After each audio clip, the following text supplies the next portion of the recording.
Why don't you start by introducing yourself? Tell us a little bit about you. Sure. Hi, I'm Allison Hagendorf. I'm excited to be here today to catch up with you. I'm full on into the Allison Hagendorf show right now, which is a weekly celebrity interview show which celebrates the universal love of music and the rock and roll spirit that lives in each of us. Prior to that, I've been in the music industry for over 20 years. Got my start doing A&R at record labels in New York, where I'm from, and then transitioned to interviewing artists on camera because that's really what I always wanted to do. I always wanted to be a VJ on MTV. So I went from working with artists in the studio to interviewing them. And by that point, MTV had sadly stopped doing music content, and the only television channel who was doing it was Fuse. And that was great. That's where I got my television chops. That's where I hosted the Top 20 Countdown and have interviewed everyone from Eminem to Lady Gaga to like everyone. And that's like where I got my interviewing and television chops. And then when all the music competition shows started coming out, I hosted the one on the CW that was called The Next, which had Gloria Estefan, Nelly, Joe Jonas, and John Rich. And that's what brought me to Los Angeles. And that's when this New Yorker stopped hating on LA and actually fell in love with LA. And because I loved the show, it was so great. It was like my primetime network debut. And LA was awesome to me for the first time. And then I moved to LA and had been hosting. And then Spotify approached me about coming and being their first ever head of rock. And that is what I did for almost 7 years. And there I launched Rock This with Allison Hagendorf, which was another interview show where I interviewed Miley Cyrus, Foo Fighters, Machine Gun Kelly, and I ended it with Queen with Brian May and Roger Taylor. And I was like, you know what? I should What? probably end the show right here because who am I going to have next week after I had Queen? And I left Spotify to launch the Allison Hagendorf show. So that's where I'm at now.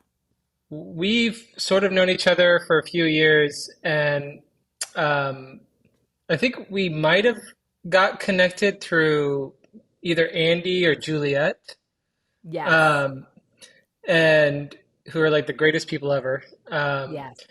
and I remember the last time I saw you, and this is such a wild story.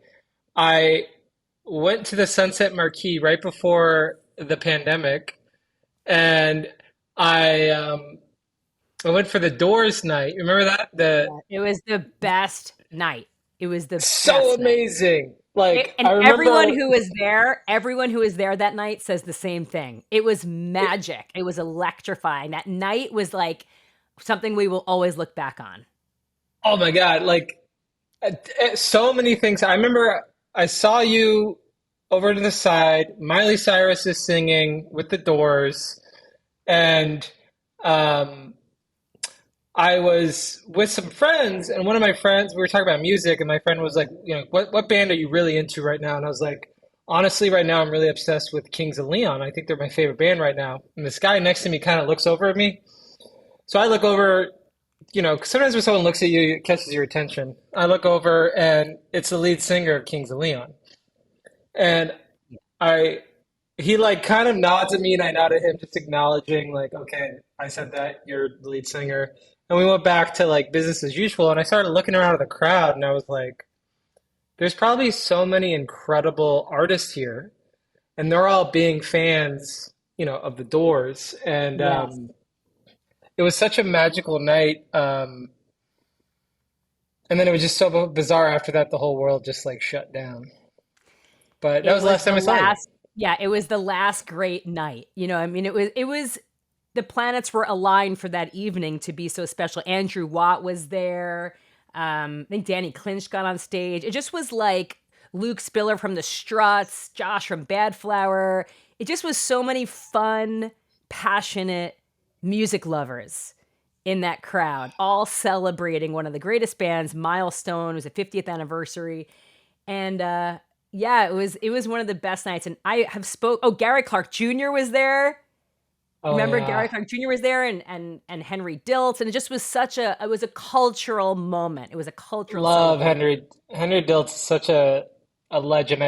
Rock I'm a star. music photographer, so sitting down and chatting with him, and I remember him like granting importance to me and talking about my photos and stuff, and then um having to be like, but you photographed the Morrison album cover. Like you Yeah. photographed the Eagles. You all of these things that I love that inspired me because I feel like a lot of photography of today doesn't really inspire me, but old, Oh, um, he did yeah. Woodstock. He did the Uh, he did Woodstock. I don't even know if you know this, but I'm a collector. I'm a photography collector, and what? I own the Henry Diltz. So is the Like, Morrison Hotel Gallery just like your playground? oh, I walk into that gallery and I get like the sweats. I'm like don't I get like this. I'm like in there. I'm like freaking out in that gallery. I love music photography. It captures moments of culture, moments of history. I love it. And when you walk into my house, Morrison Hotel Gallery jokes that I have like the Calabasas Annex because I have three full floor to ceiling walls with some of my favorite photographers, artists, um, really beautiful stuff. I'll send you a video of it. You have to see it. It's awesome. I can't wait. That to me, like there's certain things that get me very excited. My first ever art show was hosted at the Sunset Marquis Hotel and curated by Timothy White. Oh wow. Um, and I had my friends show up, but then other people just started showing up. And I remember I had this girl that was hosting um, my show, and I don't want to say who she was because of the story about to tell. Her mom Okay. shows up, and I guess her mom got drunk, and Steven Tyler showed up. Okay. Um, I think it was Steven Tyler, but like they both got drunk and like were making out at the art show, and I was like, this is the best thing that could happen to a music photography art show. Um, at the Sunset Marquee, and I like got a villa, and That's it's amazing. also kind of ironic that my friend was one of the people that ran the Sunset Marquee Hotel, and he literally just texted me right before I came on with you. It's interesting how the world. Anyway, but going back to music photography to me is.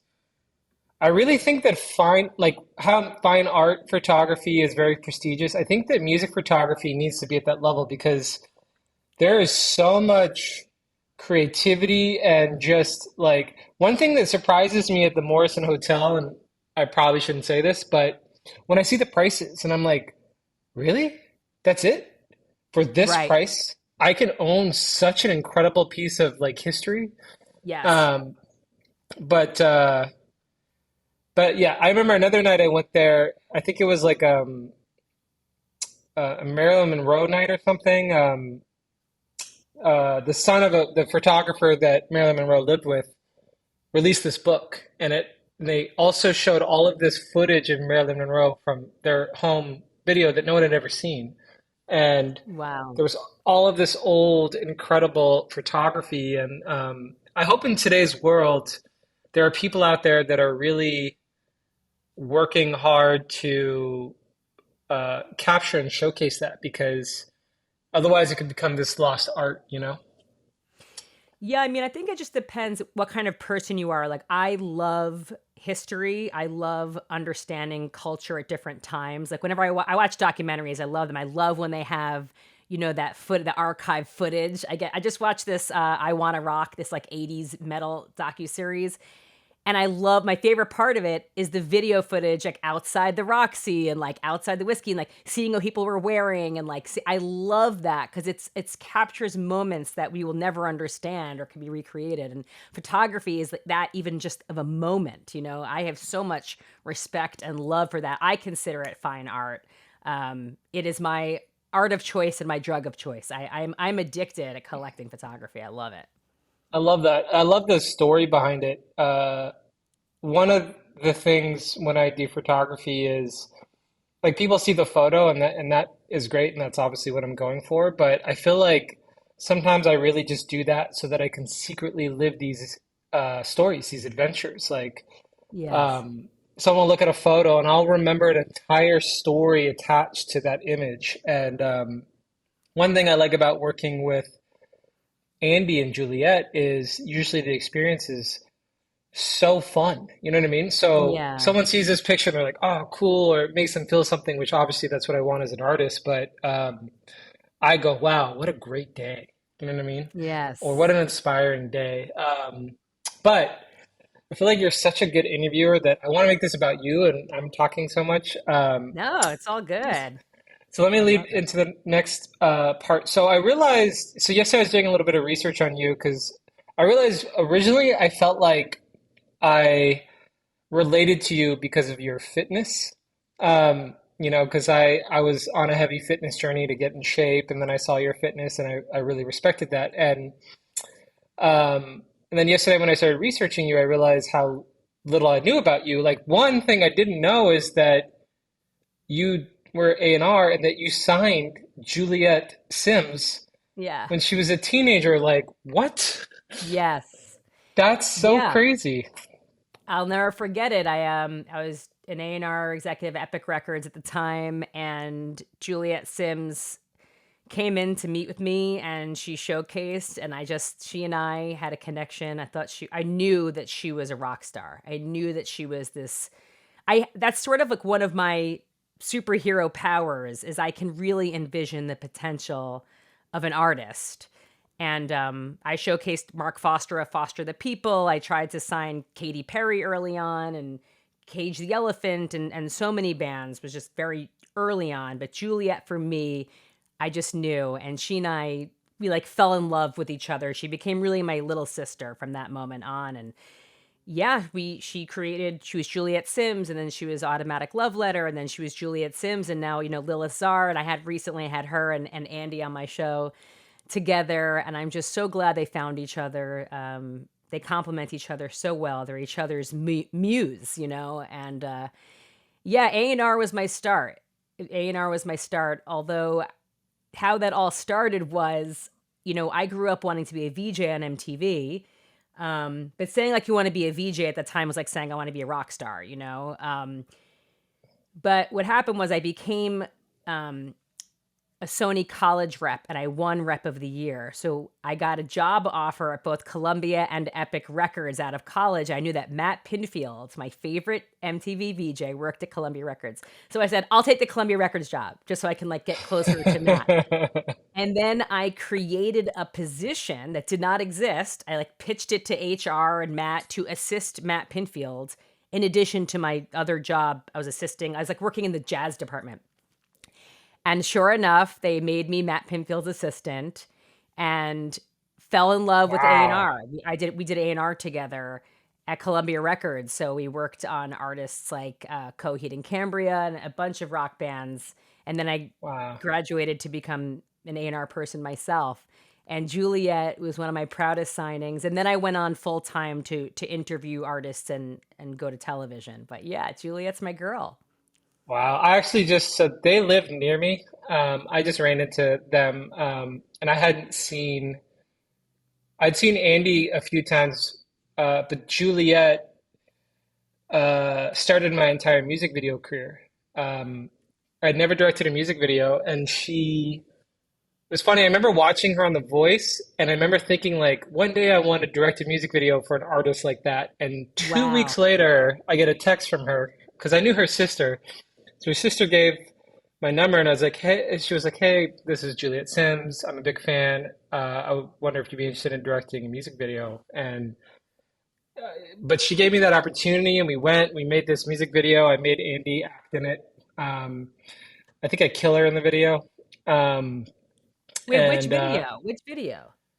uh, I'm trying to think of God, what I'm song it is. forgetting the name of it, but it's black and white. She gets hit by a car, and then he's like holding her, screaming, and Oh my God. um, I didn't realize you did that together. That's at amazing. the end, I had she was like blood was pouring down her, and I had her put a black veil over her face as like a little black veil bride thing. Oh, it's so good. But this So was good. like I don't know, 2013 or something, Yeah. long time ago.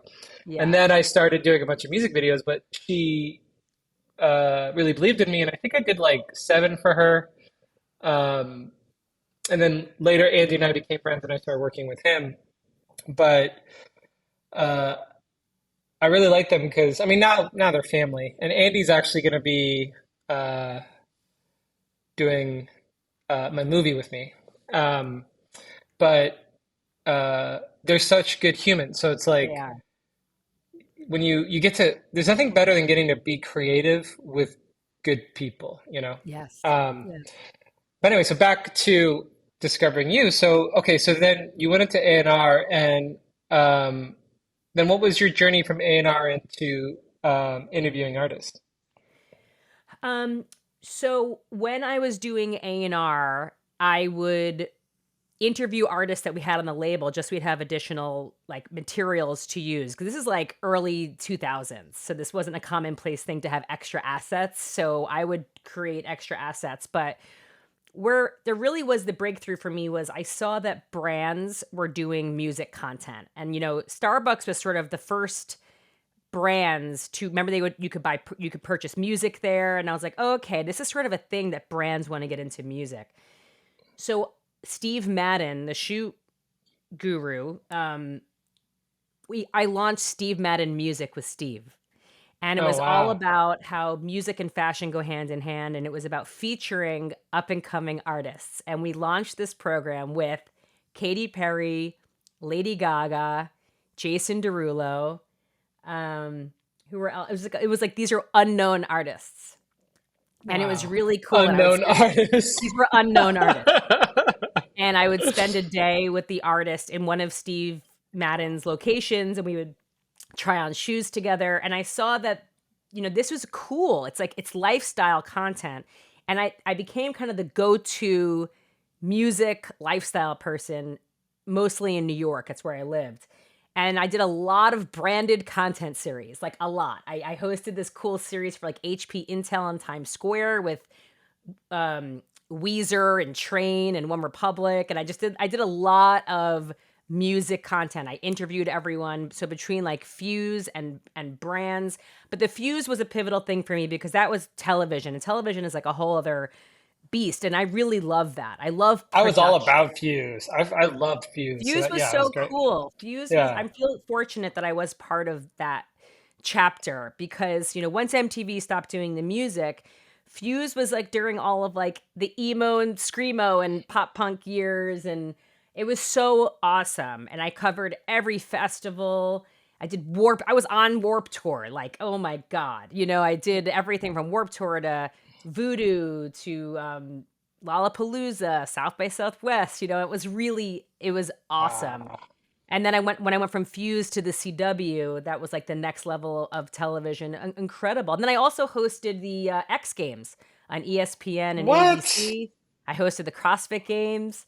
What? So yeah, We so it's just really had a world champion or at least top athlete on the podcast last week, Brooke Ents. oh, Brooke is unbelievable. I mean, She's amazing. Brooke Ence is an Adonis. She is a goddess. It's Brooke Ence. She's amazing. Yeah, I mean that Yeah. was really cool because I'm a CrossFitter myself. I used to own a CrossFit box.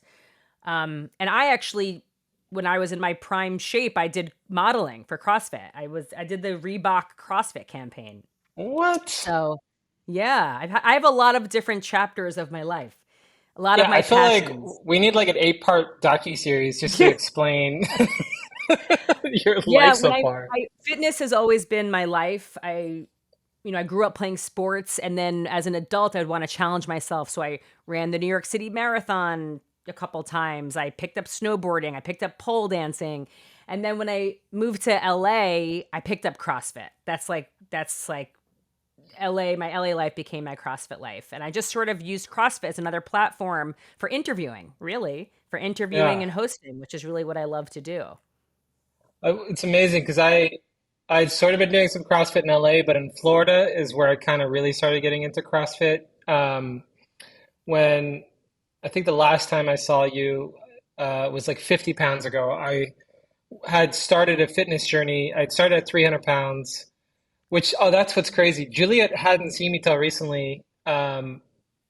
She saw me before I lost the weight, and then I ran into her, and she was like, Um, I had no uh, idea that you were 300 pounds. I yeah, I didn't lost know that. 130 pounds, That's unbelievable. and I'm Good on for another you. That's cut right incredible. now. So I just lost another 16, and I want to do. I'm basically in the final phases of my cut, and then then it's just maintaining. But fitness and health is so important, and I had Brooke on because I wanted her to just to talk about food and health and Yes. soil and growing and ranching. And as you know, the more you do fitness, the more you start learning things that um, work, especially in a world that has so much false information. And Yeah. so it's really like for me, getting healthy was about constantly pulling the string and finding what actually is the truth. And Yeah. so I want to do a podcast so we can share that with people. There's no like buy this machine and you'll have six packs in a week, or No, um, no, drink this soda, eat this candy bar, no, and you're gonna be ripped. Like it's all, yeah, it takes no. hard work. It Um, does. It really requires a mindset. I mean, I no longer like do that. I'm lucky that I'm sort of fit. I'm not shredded. You know what I mean? If I wanted to get shredded, I would know what to do. But I bake and I enjoy my baking. I drink. Brian makes the best cocktails. Like I'm in a like a maintaining maintenance phase right now where I'm just like I don't need to be shredded for anything. I'm healthy. I indulge. I enjoy. It's kind of really fun. I do like though having to switch it on and like get focused. I like that challenge because I'm an athlete, so I like that. But as far as for me personally, I don't. I'm just maintaining. I'm enjoying life. I am eating up life right now, I and love that. I'm loving it. I kind of. I have the healthiest relationship with food and fitness right now than I ever have. That's And it's like amazing. it's the best. It's like no pressure, it's enjoy. It's I'm just like I always wanted to be that person like I just don't want to think about it. You know, I don't want to think Yeah, about it. And I really don't. I eat whatever I want to eat. I have no restrictions at all. And it's pretty empowering. that's beautiful. Um, well, quick question. So what were you doing at the CW? So that was the show. So it was called The Next, and it was like a voice. So when Juliet was on The Voice, I was hosting The Next, and it Oh, was okay. cool. Yeah, so we had this parallel moment in our lives that was pretty cool because I wasn't working at Epic anymore. She wasn't signed to Epic anymore. And then she was on The Voice and I was hosting The Next. It was like this surreal power. She and I have always been just cosmically connected. So it was cool. I was like the Ryan Seacrest. I was the host. And then it was Nelly, Joe Jonas, Gloria Estefan, and John Rich were the four like celebrity judges. And it was a travel component. So each episode was in a different city. And it was like finding the like local unsigned talent. It was really, That's amazing. it was such a cool experience. First of all, talk about getting in shape. I got in the best shape. I mean, I don't know if it was the best shape of my life. It was the thinnest I had ever been in my life. I would say the best shape of my life was like 5 years ago when I was like doing CrossFit pre-children. I was like focused. I was doing a lot of fitness modeling, but I got really TV ready. Being TV ready is different than being in the best shape of your life. Um, but it was such a crazy experience, production wise, the highest stakes live primetime network. I loved it. I love that sort of high stakes. I really rise to the occasion. I thought of myself as an athlete, you know, just getting into season, getting into shape. And it was great. It was one of the best times of my career for sure. Like my dreams came true at that moment. It was pretty awesome.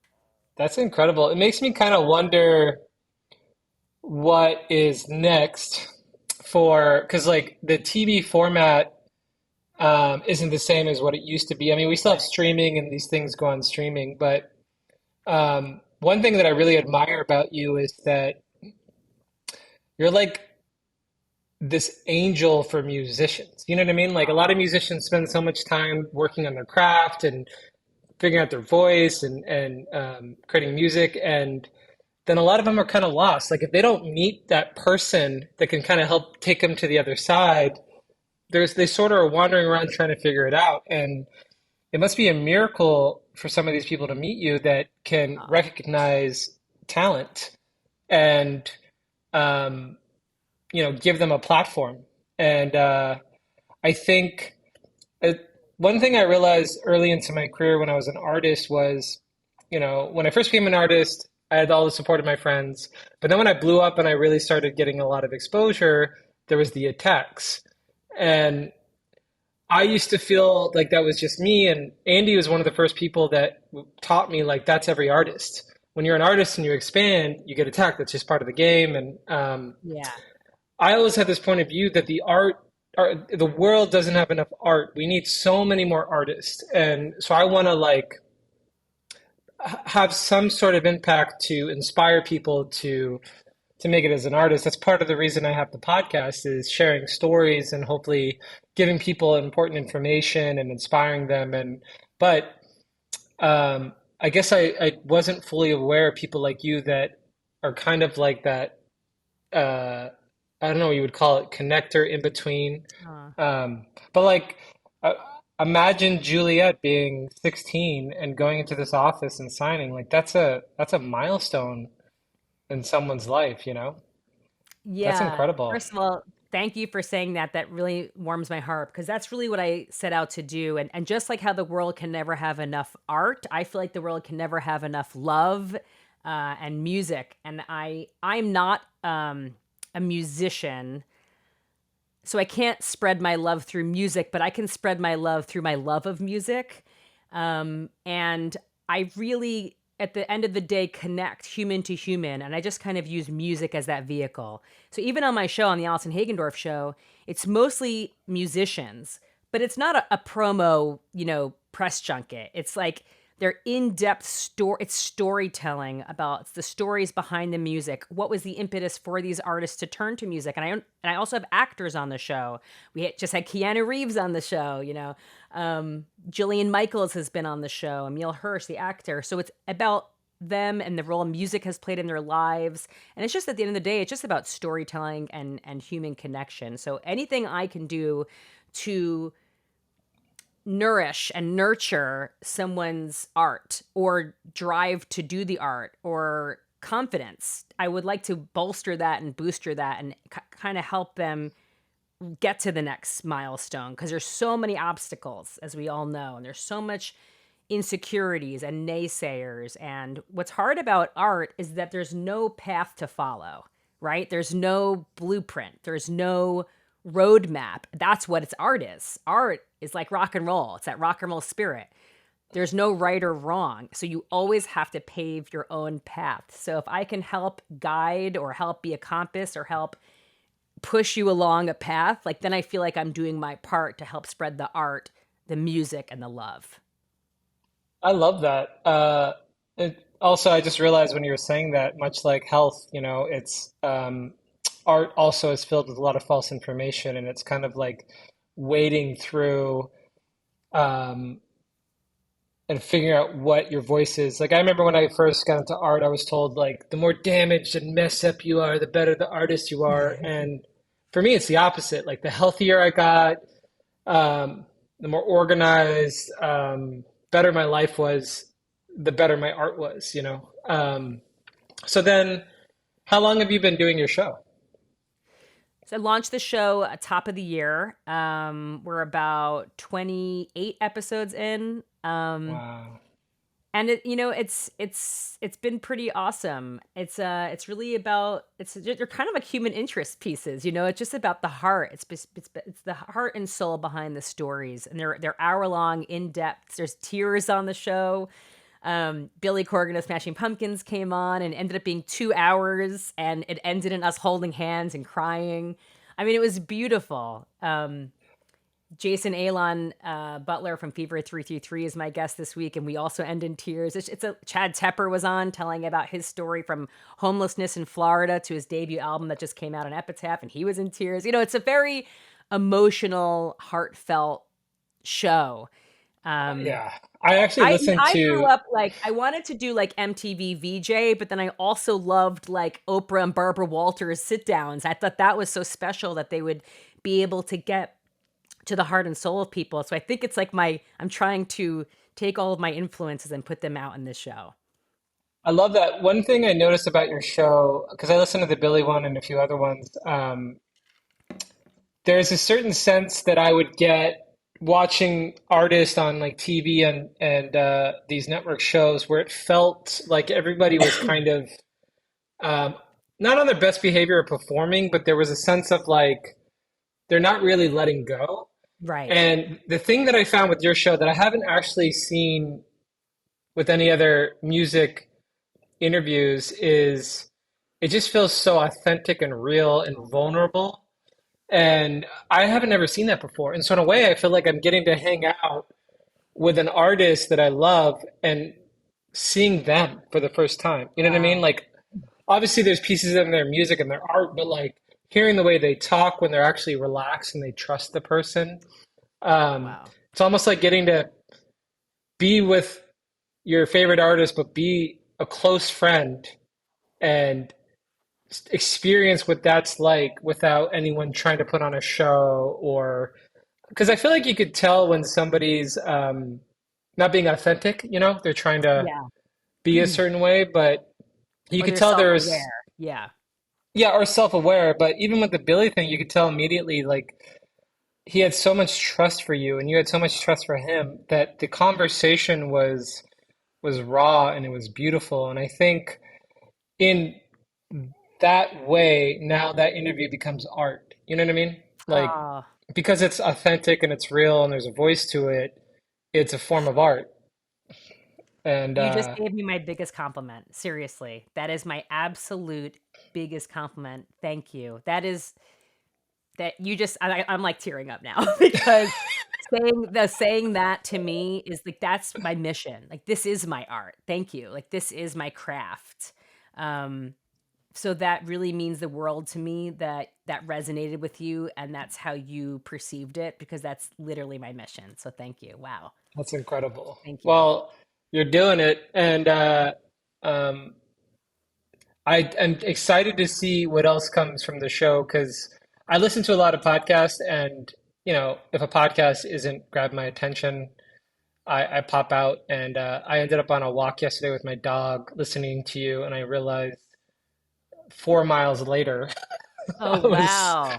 I was like into it. So, but this leads me to a subject that's kind of completely off that, but onto something else. I want to talk to you a little bit about music.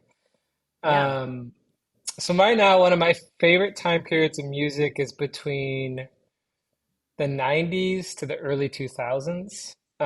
You know, grunge, hard rock. What would you say is one of your favorite decades of music? 90s. 90s. I am so 90s. Well, first of all, Nirvana and hearing Smells Like Teen Spirit changed my life forever in such a way that, and I've said this before, I can actually describe my life in before and after I heard Nirvana. Like that is how much the Wow. impact made in my life. Um, and then once I discovered Nirvana and I had my parents drop me off at Tower Records so I can just absorb everything I possibly could, I just fell in love. Also, age wise, that was my imprinting period. That was my preteen period. And whatever music you listen to or discovered on your own at that age will be part of you forever. And it just so Yeah. happened that that incredible renaissance of rock was mine. So I feel so grateful that I grew up and my coming of age was during that chapter. So all first of all, like the 90s were a renaissance for every genre. It was incredible hip hop. It was every genre was amazing. But for me, alternative rock became mainstream in the 90s, and that is my favorite. To this day, alternative rock is my favorite Oh yeah. genre, culture, subgenre. So yeah, whether that's, Nirvana, Soundgarden, Pearl Jam, Smashing Pumpkins, Rage Against the Machine, like all of that, specifically early 90s, is probably my favorite time.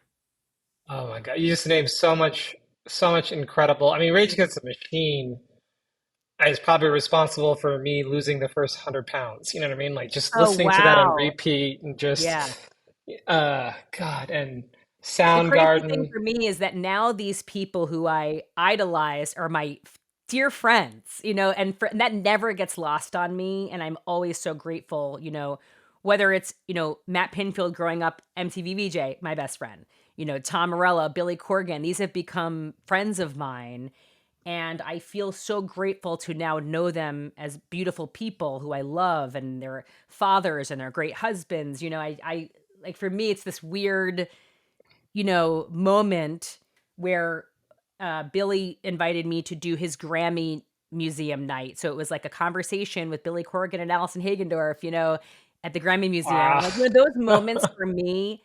I also when the Smashing Pumpkins did their handprint ceremony in Hollywood, like I hosted that. It's just like those Wow. moments for me.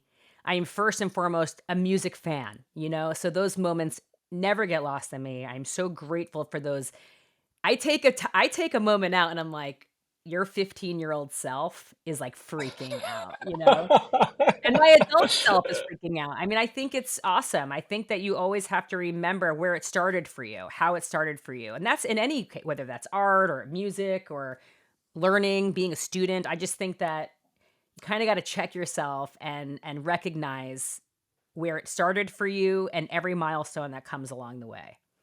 Interesting. I love that. Which leads me to another subject about the music of today and what your Mhm. thoughts are. I know that's such a general question, but um, yeah, but yeah, sorry, good.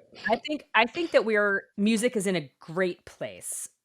It's an interesting place. It's a new place that's unprecedented. It's the wild, wild west. So there's great things about that, and then there's frustrating things about that. I think what's cool about that is that people don't think of music in terms of genre anymore. A lot of music now is just there's so many influences now for young artists. Think about it when an artist or a musician starts music, the only references they have ever had is up until that point and whatever they had access to. So, like, let's Right, just say, even as maybe as far as like the 90s, whoever, made music in the 90s, they were sort of limited to whatever record collection they could afford or that like a brother had or like a neighbor had. But now, when kids are making music, they have access to everything that has ever existed and they can listen to it and reference it in a matter of 1 second. So their right. influences is everything. It's pretty wild. So that's why music is becoming a little bit Interesting. less and less about genre and more about your own personal expression, like whatever your perspective.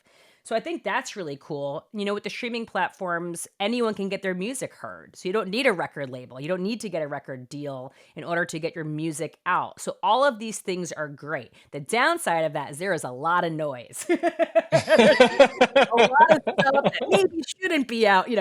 I'm happy that everyone who creates music can have their music out, but not all of it is like needs to be heard.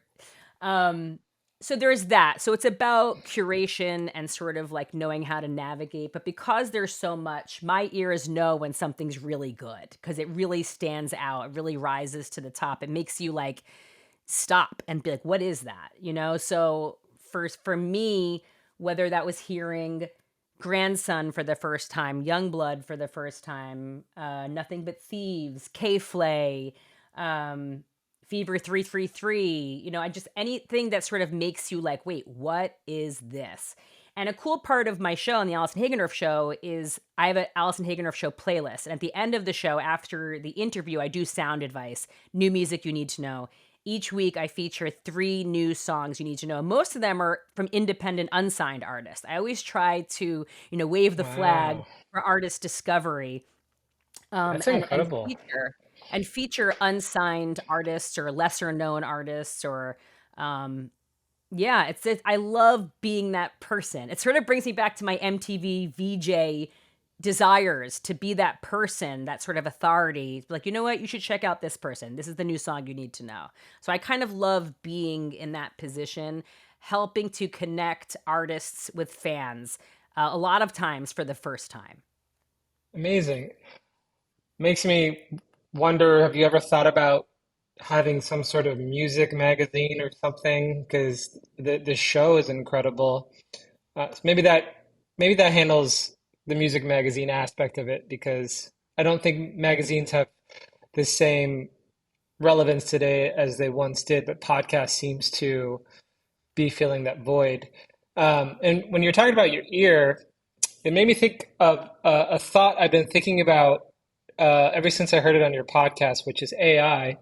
And I was thinking about that a lot, and I realized like I could, I feel like when I hear a song that I truly love, there's generally like an authenticness to it, a voice, a truth. There's something there that seems like it has a soul. And Yes. when I hear a song that's very formulaic and doesn't seem to really have a voice or anything special, I kind of throw it away and it means nothing to me. And I'm wondering, I know there's a lot of fear around AI songs, but I feel like AI songs are always going to be that formulaic, kind of boring, soulless. And so we're always going to need artists who have a voice and life experience and a perspective to make something gritty and raw. It's just like what's that guy's name that recorded a song in his backyard? Um, Country singer, uh, North by North. Anyways, country singer. He recorded the song in his backyard, and it's like one of the number one songs in the world now. Um, and a bunch of labels tried to sign him recently, and he said no to all of them. And when you listen to him talk, he's just very authentic with himself. You know what I mean? He has his points of views, and so his music, I think, resonates. That anyway. So I wonder with you if you're listening for to you what greatness is not just the talent and the repetitions, but Yeah. finding that soul. You know what I mean? Yeah, for me, my gut and my heart and my ears detect human spirit. So that can never be replaced with AI for me personally. I'm sure it will do the trick for so many either casual listeners or look, a lot of pop music, which is done by people, you could argue is extremely formulaic and sort of soulless. It's such a subjective, personal thing. Not all music is the same. Not all food is the same. There's food and food product. There's music and music product. I sort of look at it the same way. Like that's the same analogy. All food will satiate you so you're not like hungry anymore, but they don't make you feel the same way, right? So you could eat Great analogy. so I always think of it in terms of that. And same with music. You can listen to all of it. It can maybe like, make you want to dance or like make you beat or get you out of a mood, but you don't feel the same way from hearing all music. Or you don't feel the same way after. So Yeah. that is literally how I think of AI and the human spirit. It could be music product. It can never compete with true artistic authenticity, earnestness, and the art and the craft that only a human can create. I love that. Okay, another random question. Is there anything in your career that really stands out to you as a milestone or like even a moment where you're just like, I can't believe I get to do this? So many. Yes. For me, it's always meeting my idols. And that has fortunately happened for me many times. But I had to pick like maybe 3 times where it was like, I'm a little out of body right now. I will tell you what they are. It was meeting Robert Plant of Led Zeppelin, Oh Chris my Cornell, Soundgarden, Audio Slave, every night, Temple of the Dog, and you too. You too. Like God. these are all mind blowing, objective gods. And to be not just meet them like, oh, like hi at like a step and repeat photo op moment. No, like that doesn't mean anything. This was spending time, whether it was going to dinner with Chris. Wow. You Like got to what go a to dinner with Chris Cornell? I Could we I just went take to a moment dinner. and acknowledge that? I Wow. believe me. And I also want to preface this by saying I don't care at all about celebrity. That does not mean anything to me. I don't If someone's famous or has 5 bazillion followers, don't care at all.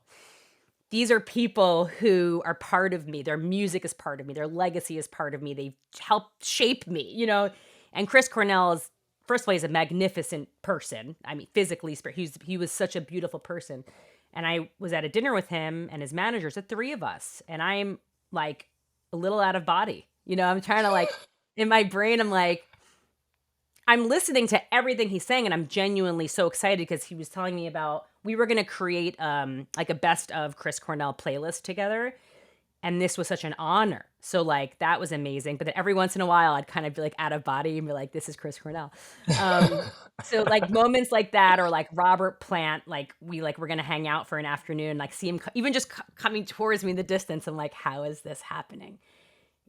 And I love U2 so much. They are the best live band, period. U2 is the best live show. If you've never seen, I don't care if you're a fan or not, if you are someone who likes live music, U2 is the best. The level of, it's what doesn't get better level of production, professionalism, the best lighting. Everyone who's in live music, U2 has the best. They are the best. I gotta Um, check that out because like oh that's my one thing I God, respect U2. too is there are certain bands that I love, and then there's certain bands that I love live. You know what I mean? Like, Oh yeah. um, I remember I shot Imagine Dragons for Rolling Stone, and then they invited me to, I think it was the Palladium or whatever that venue is that's downtown. I forget what it's called. It's like an old green building. But anyway, um, and I didn't know what to expect. And Imagine Dragons was another one that's like they're meant for arenas. Like their shows are so full and big Yes. that if you're a fan or not, you're just like I agree. Their live show is incredible. And talk about fitness. Dan Reynolds. Wow. I mean, he has committed his entire life now to look how fit he is. I mean, yeah. I mean, he's an Adonis. I mean, he's focused. Like he looks fantastic. And that I know. I probably makes the respect the hell out live of that. show even better. I always say that musicians on their live shows, they're athletes. They are Yeah. performing. I mean, they are putting on hours long moving sing to move and sing like that simultaneously is very difficult. That's why Miley Cyrus, she practices running on a treadmill, like not just walking, sprinting while singing. I mean, it's a cardio routine. It's no joke. Oh yeah. It's amazing I mean, how look much. at Pink. Look at artists like Pink who are doing like Cirque du Soleil, like challenging movements. I have so much respect I mean, Andy and Lilith. Look at Andy and Juliet. Look at how physical their shows are. It's I am incredible. I have so much sad to respect. say I haven't been to a Lilith show yet, which hopefully I will. But I finally went to an Andy show last year, um, and when I saw them live, I was like, "This is." They give so much. You know what Oh, I mean? It's such an experience that an experience. I look around and the whole audience is just smiling. It's like, anyway, I respect, Yeah. So much and respect. it's amazing too. What the other thing I've learned from artists is, what you see is like 1% of it. There's 99% of like so much hard work and Ah, obstacles. And so just to see them on that stage giving that performance, so much has led up to that. And, you know, I, I love any artist that is passionate, truly cares, and puts in the work. yes. No matter what genre. Because I No remember matter a what. long time ago, it was like I only listen to these genres, and as time went on, it was like I really will listen to anything that speaks to me and that it's good. Yes. Like I used to be like no country, and then I during the pandemic I like fell in love with country. Mm-hmm. And that's got its own world. And then I fell back in Of love with course. grunge music. Like when I ride my Harley, I only listen to grunge because that's the right wavelength for being on a Harley. That's so Um, great. and at the gym, it's like usually 90s and early 2000s hard rock, lots of Yes. Rage Against the Machine. And um, I even watched recently the Woodstock '99. There were so I many can't great watch it. I bands. can't watch it. I can't watch it. I can't watch it. I feel like that was a bad time. I was upset when it happened in real life. I was like very upset about it. So many bad things happen, and it was really blasphemous because the original Woodstock was the antithesis of what ended up Like, happening. right. But Woodstock 94 was amazing. Woodstock Yeah, it was 94, beautiful. beautiful. Woodstock 94 was gorgeous. The 99 one, I can't relive and I can't even like. But it did show that Gavin Rossdale is the beautiful person we all love. Bush is such a great band. I love Gavin, another friend. Such a He's a beautiful. beautiful spirit. And Yeah, I love his music. I love Gavin Rossdale. I love Bush. Bush. So, God, it's another good one. I remember when I was in high school, Soundgarden was huge for me. And Stone Temple Pilots. Ah, amazing. I mean, Scott So Weiland, good. what an unbelievable frontman. What an artiste, I mean, he was such an artist. All of these incredible people gone way too soon. It's devastating. That I know. That's why I like that being sober and being healthy is kind of becoming trendy. A lot of Yeah. musicians I've worked with have become sober and really concentrated on their health. And I think that's so beautiful because then you get this artist for a long time and they get to have a much more enjoyable life. Yes. And Yes. um, So many gone too soon because of the demons and addiction and that struggles. So I applaud anyone who's able to embrace sobriety and find their path.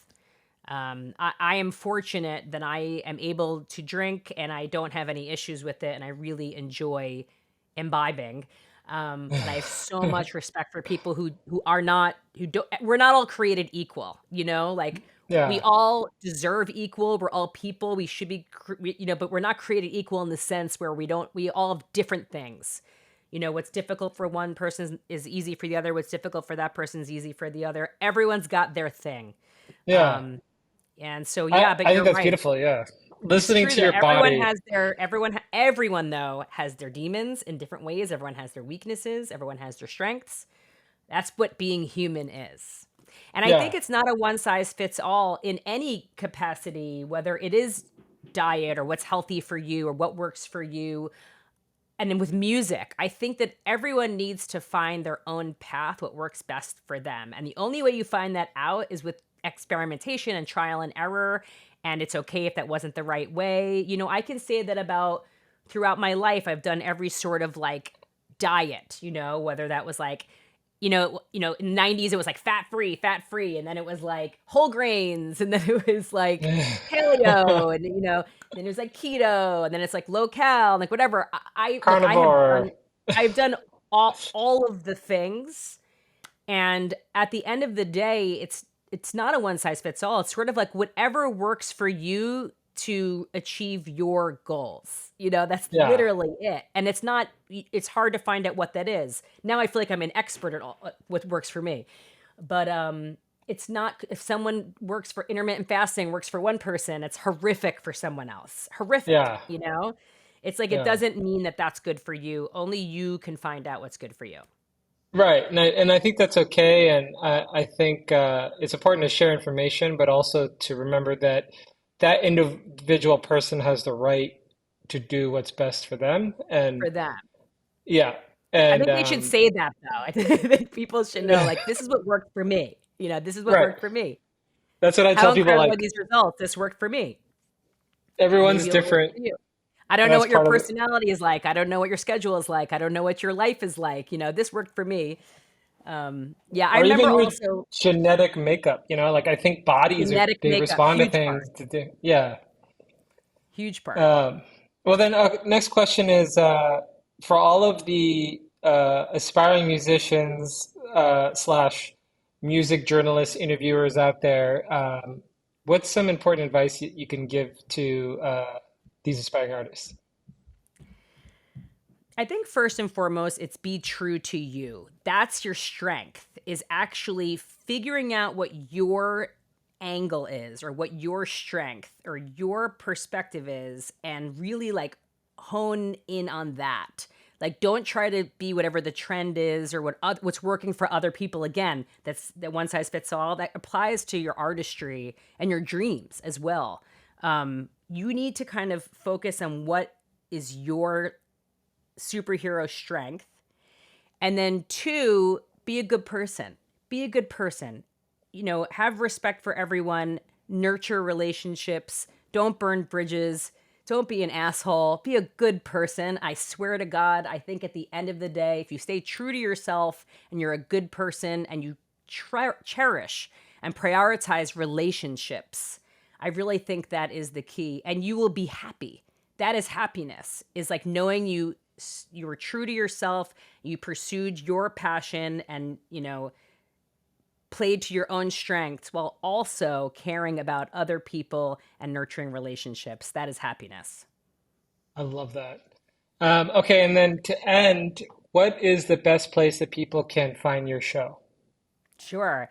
So my show, you can watch it on YouTube, Allison Hagendorf on my Allison Hagendorf channel, or you can listen to it wherever you listen to podcasts. And if you go to AllisonHagendorf.com, everything is there as well. You can watch the videos on there. You can listen there. You can find the Allison Hagendorf Show playlist there, which is also wherever you listen to music.